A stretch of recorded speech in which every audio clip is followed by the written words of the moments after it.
മലപ്പുറം ജില്ലയിലെ തദ്ദേശ സ്വയംഭരണ സ്ഥാപനങ്ങളിലേക്കുള്ള തിരഞ്ഞെടുപ്പ് പൂർത്തിയായപ്പോൾ ആധിപത്യം നിലനിർത്താനാകുമെന്ന പ്രതീക്ഷയിലാണ് UDF.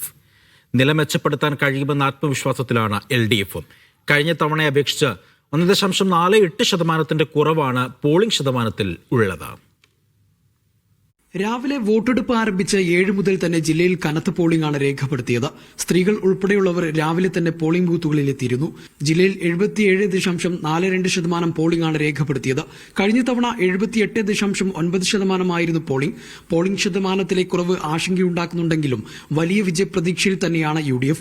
ജില്ലയിലെ ആധിപത്യത്തിന് യാതൊരു കോട്ടവും സംഭവിക്കില്ലെന്ന് വ്യക്തമാക്കുന്നതാണ് കണക്കുകളെന്ന് UDF നേതൃത്വം വ്യക്തമാക്കുന്നു.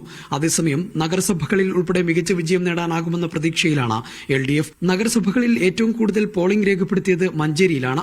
82.93% പോളിംഗ്.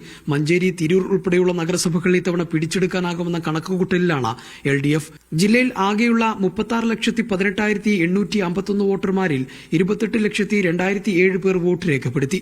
വിജയപ്രതീക്ഷകൾ പങ്കുവയ്ക്കുന്നതിനോടൊപ്പം കൂട്ടിക്കിഴക്കലിലാണ് മുന്നണികൾ. 27 വോട്ടെണ്ണൽ കേന്ദ്രങ്ങളാണ് നഗരസഭാ ബ്ലോക്കുകൾ കേന്ദ്രീകരിച്ച് മലപ്പുറം ജില്ലയിൽ സജ്ജമാക്കിയിട്ടുള്ളത്. പ്രതീക്ഷകൾക്കപ്പുറം യാഥാർത്ഥ്യം എന്തെന്ന് നാളെ അറിയാം. ജംഷീർ കൊടിഞ്ഞി, മീഡിയ 1, മലപ്പുറം.